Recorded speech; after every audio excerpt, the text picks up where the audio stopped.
வீரனே, சீக்கிரம் இங்கிருந்து என்னை வெளியே அழைத்து செல். உன்னை என் தளபதி ஆக்குகிறேன் என பிதற்றியவனின் கண்களில் வழிந்த அச்சத்தைக் கண்ட பிறைசூடனின் கண்களில் ஒரு விபரீத பளபளப்பு. தளபதி ஆக்குகிறாயா? உன் உயிரின் விலை வெறும் தளபதி என்ற பதவி மட்டும்தானா என கேட்டவனின் குரலில் அப்படி ஒரு ஏளனம். சரி சரி, வேண்டாம். மாபூஸ் கானிடம் கூறி உனக்கு ஒரு பாளையத்தை வாங்கி தருகிறேன். எனக்கு இணையான அரசனாக்குகிறேன். என்னை காப்பாற்று என கரம் கூப்பியவனை சினம் தெரிக்கும் வெளிப்படையால் கூர்ந்தான் பிறைசூடன். என் மண்ணை நான் ஆள எவனோ ஒருவனிடம் நான் கையேந்த வேண்டுமா என கர்ஜித்தவனைக் கண்ட விஜயனின் முகம் வெளிரியது.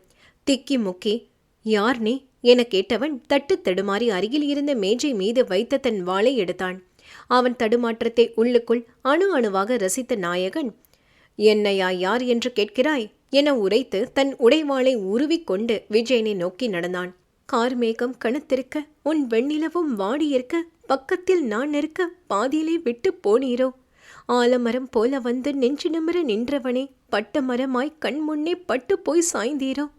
தங்கமாய் ஜொலித்த முகம், முத்தாக சிரித்த முகம், என் பூவோடு பொட்டையும் கட்டி தூக்கி போனீரோ?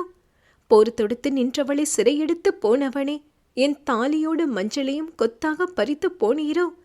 என் ஆவி கதறுதையா அழகர்மலை புரட்சிக்காரா? கண்ணை பிடுங்கி குருட்டாக்கி இருட்டில் விட்டு போனீரோ?